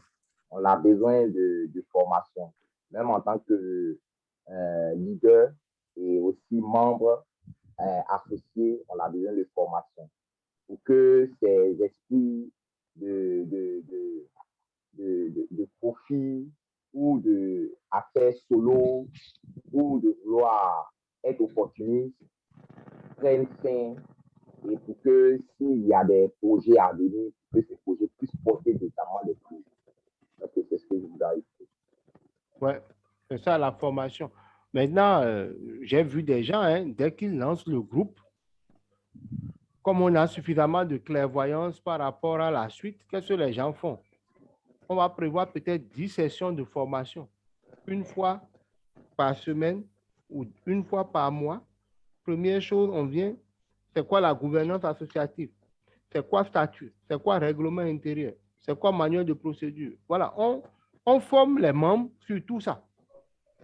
Parce que là aussi, c'est ça. Vous réunissez les gens dans les salles. Un ingénieur agronome, l'autre est ci, l'autre est ça. personne ne sait ce que c'est statut. Et tu leur dis de venir valider les statuts. Ils vont te dire oui, ils vont partir. Mais demain, on dit, ah, nous, on ne savait pas que c'est ça. Je vais vous donner un exemple que j'ai vécu. Ma première ONG, 97. Le président fondateur, c'était un juriste terrible. Et dans les statuts, il dit que l'ONG avait un animateur principal et un animateur principal adjoint. C'est ce qu'on appelle AP, APA. Je n'oublierai jamais. Maintenant, il y a la procédure de recrutement des nouveaux membres. D'accord? Donc, il dit les membres doivent être recrutés aux 4/5 des membres de l'association. 4/5, il faut voir. Ça veut dire que si on est 5 là, si on veut recruter M. Sognon dans la gloire, il faut que sur les 5, 4 disent oui. Donc, généralement, dans les associations, le 4/5 là ne se trouve presque jamais. Il y a toujours quelqu'un qui est malade, qui est en déplacement, qui est en voyage, qui a urgence. Maintenant, il dit, s'il y a 2 réunions statutaires qui passent, 2 réunions, et que la personne qui veut devenir membre a attendu 2 réunions et n'a pas pu passer, automatiquement, c'est l'AP et l'APA qui décident de faire entrer la personne. Or, qui vote pendant les élections? Ce sont les membres. Donc, à l'approche des élections, le gars, il amène 5 personnes. Et les 5 personnes, mais on découte les profils, on ne voit pas en quoi ces gens-là vont nous apporter quelque chose à l'association. Même au gars voyait les élections. Donc, première réunion, il dit, bon, les tests disent, bon, comme le quorum n'est pas atteint, les 4/5, on ne peut pas voter ça. On laisse tomber. Prochaine réunion. Deuxième réunion, on dit non, le quorum n'est pas atteint, on ne peut pas voter l'adhésion des gens. Et automatiquement, la 3e réunion, il met hors du jour cérémonie d'accueil des nouveaux membres. Oh, cérémonie d'accueil des nouveaux membres, comment? Et il met le nom des gens. Or, on se rend compte que les 5 noms, c'est les 5 qui sont en vote en attente. On arrive, on dit non, mais comment il dit non que par décision numéro telle, l'AP, l'APA ont pris la décision de faire adhérer les 5. Oh, il dit non, relisez vos statuts. S'il y a eu une réunion passée, ce n'est pas bon, 2 réunions passées, eh bien l'AP et l'APA se substituent à l'Assemblée générale pour valider les choses. Mais ça veut dire, on était tous des maconnais le jour où on validait. Il suffisait juste de dire non. Non, non, non, non. Lorsque on n'arrive pas à avoir les 4/5 des membres, après 2 réunions, le vote se fait aux 4/5 des membres présents. Là, le problème est réglé. On choisit avec ceux qui sont là. Donc, quand monsieur, je crois que c'est monsieur Jean-Louis ou bien c'est monsieur Edmond qui disait la formation, c'est très important pour que les gens viennent valider en bonne connaissance, en bonne intelligence, comme nous pouvons dire. Voilà. S'il n'y a pas d'autres questions, ce module 2, il est terminé. Vous avez pu comprendre un certain nombre de choses par rapport au statut, au règlement intérieur, au positionnement. N'oublions pas l'Assemblée générale, le conseil d'administration, la direction ou la coordination. À l'intérieur, l'Assemblée générale est à l'association ce que le peuple est à la démocratie. C'est l'instance suprême de décision. Pour pouvoir mettre en œuvre cette décision, elle élit un conseil d'administration qui doit être composé au minimum de 3 personnes, à savoir un président, un secrétaire et un trésorier. Accessoirement, on peut avoir des conseillers, 2 pour en avoir 5. au niveau de la direction ou de la coordination, il faut un directeur, il faut un coordinateur ou un chargé de programme et quelqu'un qui s'occupe de la comptabilité. C'est super important. Les bailleurs sont très frileux. La comptabilité, la gestion de l'argent. Et de préférence au début, le poste de trésorier et le poste de comptable, pardon, mettez-y des gens compétents. Et si ce n'est pas des financiers compétents, mettez-y au moins une femme. Les femmes ont peur de bouffer l'argent. Ne mettez pas garçon dans ces postes-là. Parce que les garçons, dès que notre femme est enceinte quelque part, on a tendance à prendre les sous d'abord pour aller gérer les urgences. Mais les femmes, elles ont un peu peur. Mais le meilleur, c'est de mettre quelqu'un qui est comptable de formation, quelqu'un qui est financier de formation sur les postes de trésorier et de comptable. L'avantage, c'est que dès le départ, dès la fondation, ils vont mettre les bases d'une gestion saine. Voilà. Quand tu veux construire un immeuble R+10, tu ne vas pas chercher le maçon du quartier. On cherche un architecte parce qu'on veut qu'il mette une bonne fondation. C'est la même chose aussi pour ces postes-là au sein des associations. Et on a terminé le module en expliquant un peu les différentes définitions et ce qu'il faut se retrouver dedans. Donc, voilà pour le second module. Il nous reste à peu près 40 minutes. Donc, on va attaquer le module 3, comme je souhaitais. Ok. Question? Moi, jusque-là, ça va. Hein. Pardon? Moi, jusque-là, tout va bien. Pardon? S'il vous plaît, j'ai une question. Oui. J'aimerais vous demander la RI. C'est quoi la définition, s'il vous plaît? Règlement intérieur. Intérieur. Oui. Ok, c'est bon. Merci bien.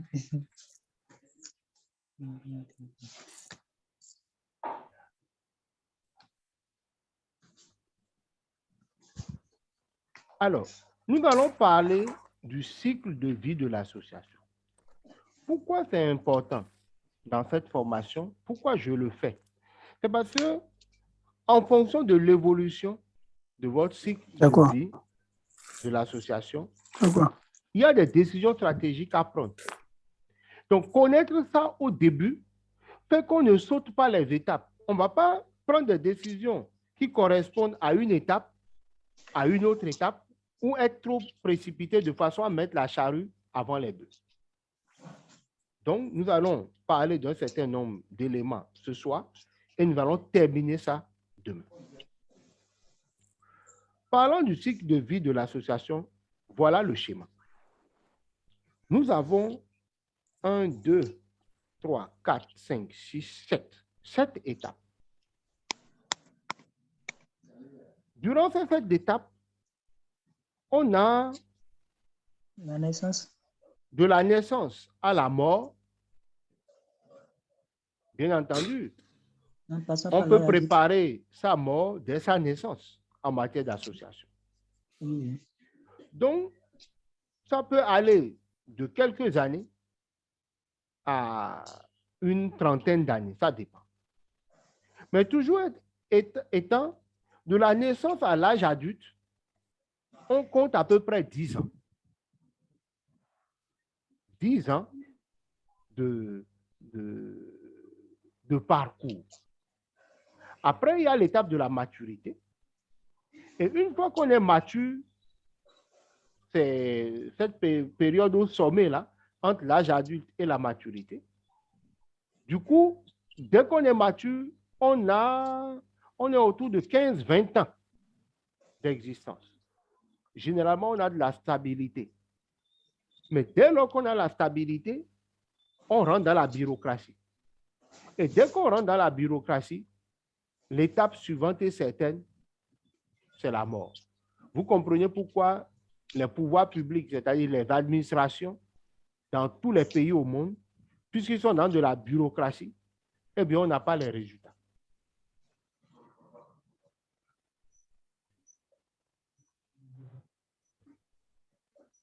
Alors, le cycle de vie, comme je l'ai dit, on a la naissance, la crise d'adolescence et la consolidation, l'âge adulte, la maturité, etc. Je crois que ce soir, nous allons parler essentiellement des deux premiers, la naissance et la crise d'adolescence. S'il vous plaît, allez un peu en arrière, j'aimerais noter.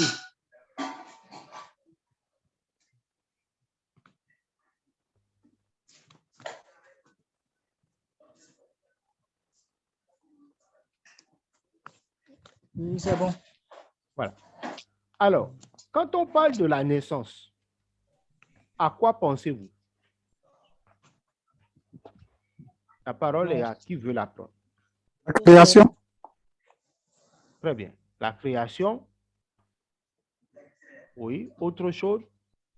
Le début de toute chose. Le début. À l'image de ce bébé sur l'image, eh bien, on entoure de soins. On est prudent. On fait attention. C'est ça aussi la naissance d'une association. Souvent, la naissance part d'un rêve, ça part d'un idéal, ça part de tout ce qu'on a dit tout à l'heure pour créer une association.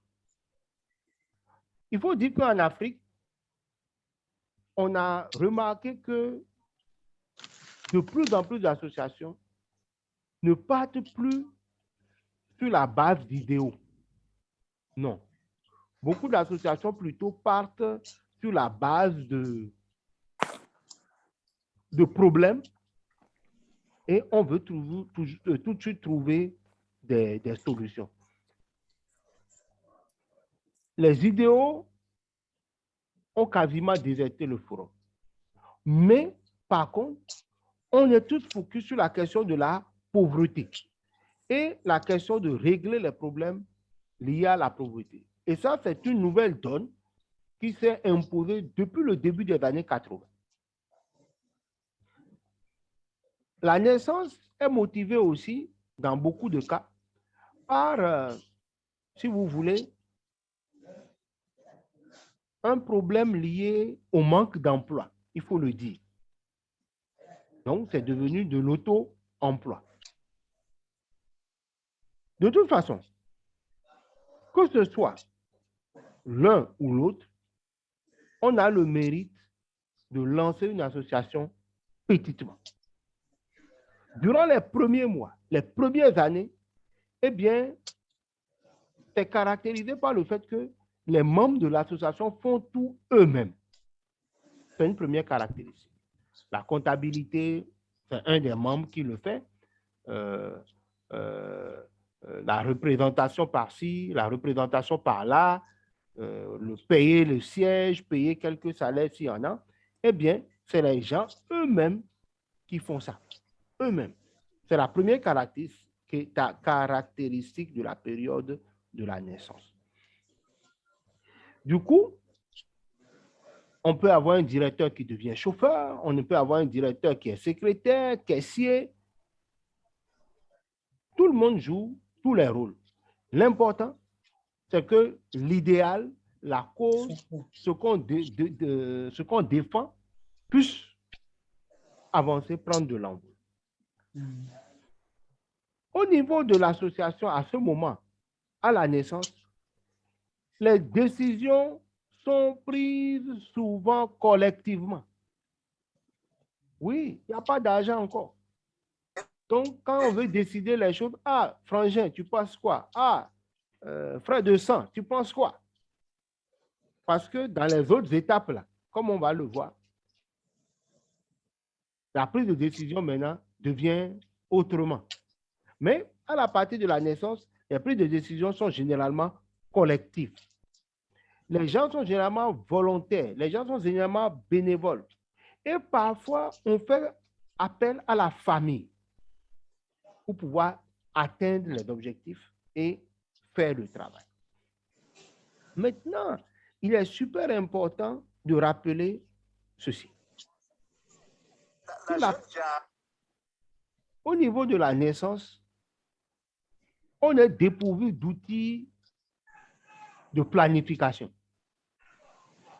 Donc, généralement, la boussole peut ne pas être claire chez tout le monde. Je n'ai pas bien compris le début, s'il vous plaît. Je dis, de la naissance. À la naissance, on peut avoir un problème lié, on n'a pas de document de planification. On ne sait pas vraiment là où on va. C'est-à-dire, on n'a pas de plan stratégique. Parce que la rédaction d'un plan stratégique, peut-être, il coûte 1 million. Donc, on n'a pas encore les moyens de faire ça. On a peut-être un plan d'action de quelques mois, mais on n'a pas une visibilité claire sur les 2, 3, 4, 5 prochaines années. Donc ça, c'est une grosse faiblesse de ce point départ, la naissance. On doit donc, à ce moment de la naissance, impérativement investir dans une planification stratégique. Ça veut dire que l'ONG La Gloire, si vous comptez démarrer en 2023, c'est dès maintenant, vous devez savoir en 2023 et 2028, qu'est-ce que nous voulons? En 2023 et 2033, l'école qu'on met. Qu'est-ce qu'on veut devenir? Allez-y. Tu veux couper ton micro, s'il te plaît? Allez-y, allez-y. Donc, c'est super important de réfléchir à ce détail, c'est-à-dire stratégiquement, où est-ce qu'on veut être? Est-ce qu'on veut avoir déjà 10 véhicules de service? Est-ce qu'on va avoir 20 antennes dans le pays? Voilà, quelle va être notre taille? Tout ça va se décider dans les documents stratégiques. Donc, 5 à 10 ans.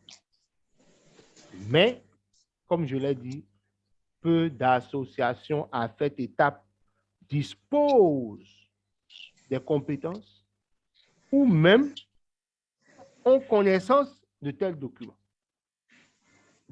Le plus important, on crée association, on cherche les premiers partenaires pour pouvoir impacter. Donc, ça, c'est l'étape de la naissance. Caractérisée par le bénévolat, par l'absence de boussole, mais par une très grande solidarité et une très, très grande bonne volonté. Les meilleures histoires des associations, c'est dans cette période-là. Parce que c'est après où peut-être ça peut se compliquer. Le deuxième élément, on dit crise d'adolescence. Bon, selon vous, qu'est-ce qu'on peut mettre dans crise d'adolescence?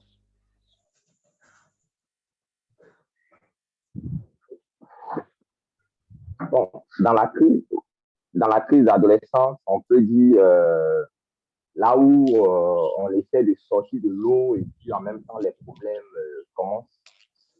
Très bien. À mon Là, avis, oui, allez-y. la crise d'adolescence, c'est faire tout de tête en l'air et ne pas penser aux conséquences. Oui. C'est-à-dire, tu viens de découvrir quelque chose où tu te sens bien. Alors que c'est une chose qu'il ne faut sûrement pas abuser, la façon dont tu fais, ou avant de te lancer, il faut vraiment mieux maîtriser. Alors que quand on est en crise, on ne tient pas compte de tout ça, on fait comme on souhaite. Très bien. Bon, je vais juste résumer, hein, c'est un résumé personnel. C'est-à-dire, quand on est adolescent d'abord, on s'est dit que tout est permis, il n'y a pas d'interdit. Très bien. Il n'y a pas d'interdit. Très bien. Alors, la définition de la crise d'adolescence que vous avez là, la crise d'adolescence que nous tous on a eue. L'adolescence même est un processus de séparation menant vers l'autonomie. C'est pour ça que l'image, on voit la tête est partie. Il y a quelque chose qui sort et puis il y a une autoconstruction là et on doit bouger quoi, on doit se bouger à l'intérieur. Ça crée des émotions, ça crée le repli sur soi et des comportements à risque. Maintenant, ramenons ça dans l'association. Généralement, quand on arrive à la crise d'adolescence, ce qui est entre 5 et 10 ans. Dans cette période, on est généralement sorti de la galère. Et on commence par avoir des succès. Ou bien on commence à profiter un tout petit peu des résultats de nos sacrifices. Par exemple, ceux qui, pour aller en mission avant, devaient aller à moto, au bout de 5 ans, on a peut-être un véhicule de service désormais. Avant, il fallait aller dans des réunions, il n'y avait peut-être pas de frais de mission. Maintenant, il y a des frais de mission. Donc, il y a une certaine amélioration dans le quotidien de la façon dont on doit faire du travail. Donc, en se comparant à d'autres organisations qui, elles, sont mornées, nous, on a survécu aux 3, 4, 5 premières années. Et donc, ça donne un sentiment de fierté. Mais cette croissance, ce bonheur, cette joie, cette amélioration dans le travail entraîne automatiquement des émotions. Et qui dit émotion, dit tout de suite quoi? Conflit, difficulté, mésentente. Ah, véhicule de service. Et vraiment, le président là. Ah, parce que nous, on a galéré pour que le véhicule arrive. Maintenant, il vient, il met un embargo sur le véhicule, que c'est lui seul qui se déplace. Maintenant, quand le premier véhicule est arrivé là, qui va envoyer le véhicule à la maison? C'est là par là commence. Le directeur dit c'est lui qui a travaillé sur le projet pour que le véhicule arrive. Le président dit non, le véhicule c'est pour l'image de l'association, donc c'est lui qui doit garder le véhicule. Est-ce que le véhicule doit sortir samedi, dimanche? Bon, c'est comme ça commence. C'est le débat de l'adolescence. L'autre étape qui arrive aussi dans l'adolescence, c'est lorsque de gros financements commencent par arriver. L'arrivée de ces gros financements peut aussi être un facteur de crise énorme. Surtout lorsque l'association n'a pas encore l'expérience de gérer les gros projets. Lorsque l'association n'a pas l'expérience de gérer les gros projets, alors on se retrouve dans des situations terribles. Et quand je dis situation terrible, j'ai vécu ça dans une autre organisation où il y avait beaucoup d'étudiants. Lorsque le premier financement de 4 millions est arrivé, bon, 4 millions, quand vous prenez certains ONG, c'est le salaire d'une personne, ça, ou de 2 personnes. Mais là, toute une association, 30 jeunes, ont reçu 4 millions pour faire des actions. C'est là où chacun a commencé par se tirer l'un sur l'autre. Donc, les premiers gros financements sont les premiers moments de tension. Et il faut apprendre à gérer ça. C'est ça. Dans la période d'adolescence aussi, c'est là où on aura l'obligation de renforcer sa gestion. Donc, c'est la période où on va commencer même par recruter du personnel. Donc, il peut y avoir quelquefois des mésententes entre le personnel recruté et les administrateurs qui sont là, ou ceux qui ont démarré l'aventure, si on peut le dire ainsi. Voilà, il peut y avoir des désententes. Du coup, les premiers signes de discorde se font apparaître. Les fondateurs qui pensent détenir le titre foncier de l'association vont être en conflit direct avec ceux qui ont été recrutés pour faire le travail, qui de toute façon, quelque part dans leur tête, disent « ce n'est pas pour nous ». S'ils veulent, on fait. S'ils ne veulent pas, on ne fait pas. C'est à ce niveau que dans la solution, il faut commencer à réfléchir déjà à la dépersonnalisation de l'association. Donc, c'est déjà dans cette période qu'on doit travailler pour que on ne puisse pas attribuer les résultats de l'association à une personne ou à un groupe de personnes. On n'est pas dans une fondation. C'est une fondation, comme on a dit hier, c'est une personne qui met son argent. Non. Là, c'est une association. Donc, on doit commencer par vendre l'image de marque de l'association. C'est d'ailleurs pour ça, dans cette image de marque, on va rappeler le nom de l'organisation. Le nom de l'organisation doit être très évocateur afin de permettre de comprendre où on veut aller, quand on veut aller et pourquoi on veut y aller.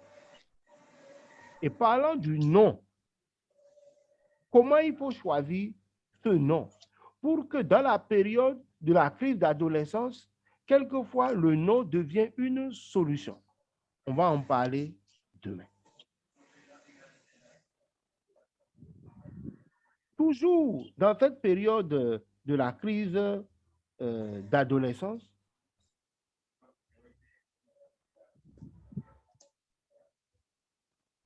les premières personnes sont très réticentes à donner une réorientation à l'ONG. Pourquoi? Parce que, je vous prends, vous, votre objectif, c'est forcément régler les problèmes liés à l'éducation à des enfants. Vous faites ça pendant 5 ans, vous avez des succès. Mais rapidement, les gens externes, les gens externes qui vous accompagnent avant vous disent non, non, non. Les amis, de toute façon, ça fait bientôt 15 ans la guerre, là, c'est terminé. On a eu du succès. On a engrangé en tout peut-être 500 millions, on a travaillé. Maintenant, là, il faut se réorienter. Là aussi, dans la période d'adolescence, parce qu'on a dit c'est entre 5 et 10 ans, on peut avoir aussi des réticences. On peut avoir aussi des combats pour le contrôle des ressources qui sont arrivées. C'est super important.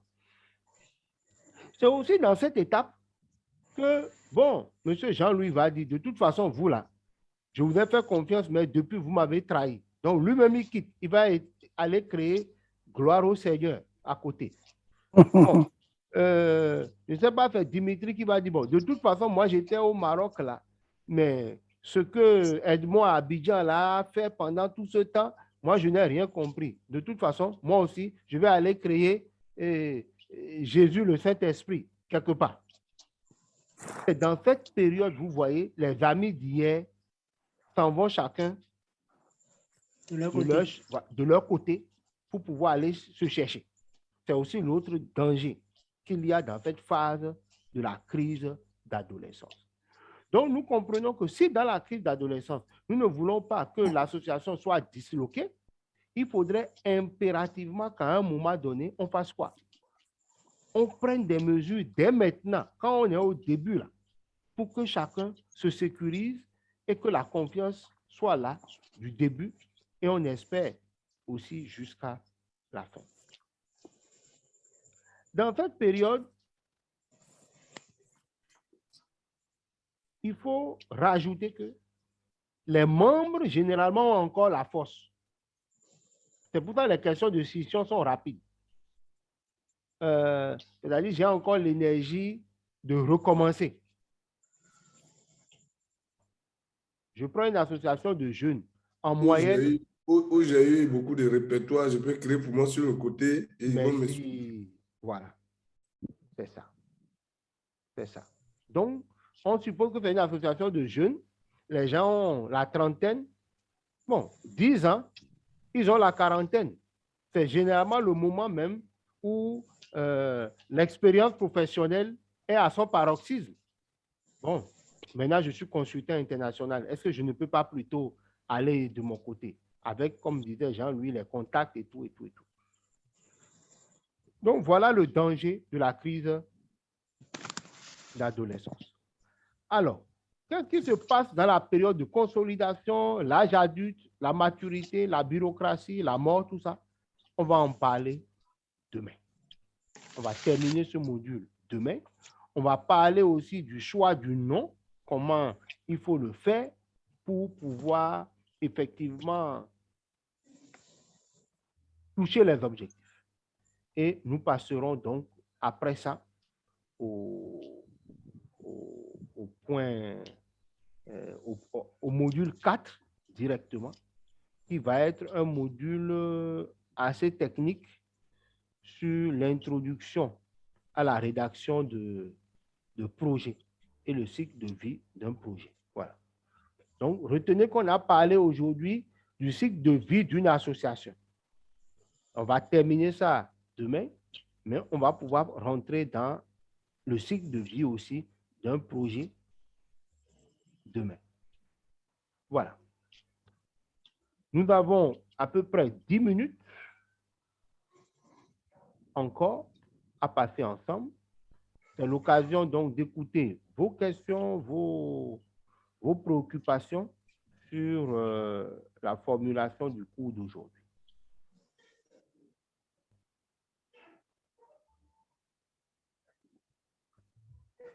Je vous écoute. Moi, me concernant, oui. Comme on le dit, on avait déjà la vision et on veut mieux faire. Donc, pour moi, personnellement, les séances que nous faisons en ce moment sont plus pour écouter et prendre note. Même si on a quand même des savoirs, mais pour moi, c'est plus écouter et prendre note pour en faire bon usage. Effectivement, la question peut venir si on ne comprend pas, mais pour moi, jusque-là, je commence à mieux comprendre. Donc, pour le moment, je n'ai pas de questions. C'est bon. Merci, Monsieur Dimitri. Oui, voilà. Ce que je retiens dans tout ça, hein, parce que c'est un bon bouquet, mais le résumé que je retiens, c'est la confiance. Si l'association veut vraiment aller de l'avant, si on a raté le début de la naissance, parce que dans la naissance, il y a tout. S'il n'y a pas cette confiance, en tout cas, les étapes qui vont suivre là, comme tout à l'heure, chacun va aller de son côté. Pendant la naissance, il y a l'éducation. Donc, il y a l'éducation, voilà. On n'est pas concentré. Concentré. On peut prendre une mauvaise éducation. Tout à fait. Agir de même négativement sur l'association. Tout à fait. Donc, c'est la confiance. C'est ça qui va permettre de poser les vrais piliers pour que l'association puisse résister à toutes les tempêtes, à toute division, à toute incompréhension. C'est ce que je retiens vraiment dans ça. Parce qu'aujourd'hui, souvent en Côte d'Ivoire, quand je regarde, il y a des pétroliers d'associations. Je vois que 2 jours, 2 mois, 3 mois, chacun de son côté. Voilà. Dès que l'argent arrive, il y a un petit gain. En tout cas, les gens oublient l'objectif de l'association. Donc, ce que je retiens aujourd'hui là, c'est la confiance en toute chose. Trouver des personnes vraiment avec qui il faut poser ces piliers de confiance là pour que l'association puisse aller de l'avant. Quelle que soit l'heure, quelle que soit la tempête, quel que soit le vent, pour que chacun ait ce bateau de confiance pour aller de l'avant. C'est ça. C'est ça. C'est clair. C'est clair. Monsieur Edmond? Oui, encore moi, je remercie encore l'auditoire et surtout le formateur. Je vous dis merci pour cette formation dont nous sommes bénéficiaires. Moi, c'est vraiment un plus, surtout au niveau de l'administration et la construction de l'objet de l'association, de l'idée associative, je l'ai dit. Je n'ai pas compris la dernière partie. Je dis, c'est une large compréhension pour moi, une large compréhension, une ouverture d'esprit sur l'affaire associative dans la construction administrative. Voilà. D'accord. Non, c'est clair que on a chaque secteur a fait petites règles. Et quand on n'a pas la chance de maîtriser, bon, on peut ne pas tout comprendre, hein, mais généralement, si on maîtrise, on recherche, voilà, on se rend compte que, ben, voilà, on a des choses intéressantes, hein, on a des choses intéressantes. Bon, vous n'aviez pas rempli, Monsieur Edmond, le fichier en ligne. Donc, donnez-moi votre profil. Oui, je n'ai pas... S'il vous plaît, j'ai une question. Oui, j'arrive. Il faut que je vous ai envoyé ça hier, hein, je crois. Sur mon contact direct. Oui, je crois. Hein. La plateforme. Je crois, hein, j'ai envoyé ça en contact direct. Bon, je vais renvoyer ça sur la plateforme pour que vous puissiez remplir. Ça me permet d'avoir une idée un peu de la profession. Vous faites quoi comme profession? Vous aviez dit hier. Pardon?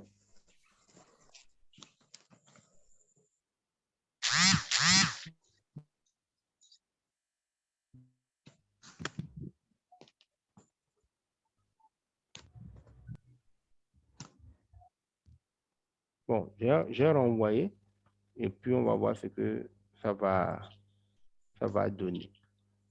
S'il vous plaît, j'ai une petite question. Oui, allons-y. Ok, merci beaucoup pour la formation de ce soir. Merci bien. Mais ma question est celle-ci. Au sein de l'association, nous devons avoir un cahier de charge. Mais est-ce que le cahier de charge irait dans les mains du ministère de l'État pour qu'on nous règle la paix quand on n'aura pas de moyens de financement? Alors, le cahier de charge, normalement, c'est l'Assemblée générale qui donne son cahier de charge au conseil d'administration. D'accord? Voilà les objectifs. Le conseil d'administration aussi va formuler un cahier de charge pour la direction ou la coordination. Voilà. Et la direction, le directeur va donner un cahier de charge à son directeur des programmes, etc., à ses collaborateurs. Maintenant, il n'y a pas de cahier de charge à envoyer à l'État. Ce que nous envoyons à l'État, c'est chaque année, il faut aller déposer son rapport moral et son rapport financier. Chaque année. Voilà. Et dans un pays comme le Bénin aujourd'hui, lorsque vous ne déposez pas votre rapport financier aux impôts, plus le rapport final, vous êtes imposable à hauteur de 400 000 francs minimum par an, en attendant un redressement fiscal. Donc ça, c'est la loi des finances 2022 pour le Bénin.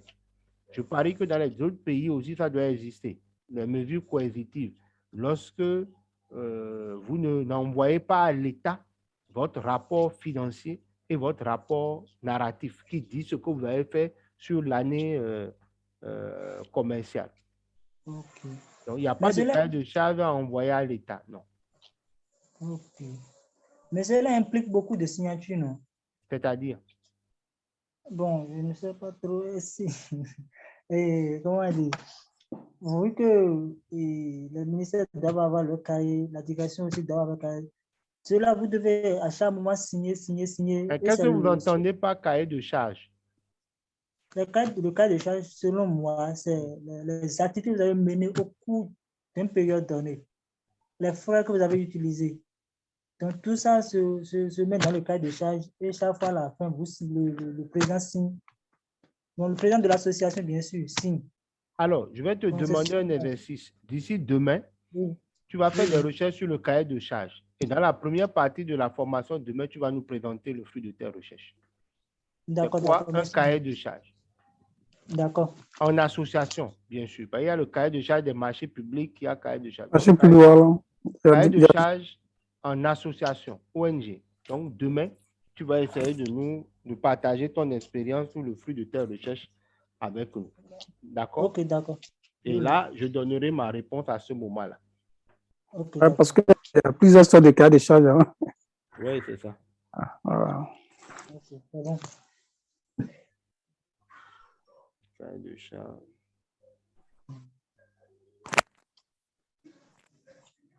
OK. D'accord. Je vais suspendre l'enregistrement.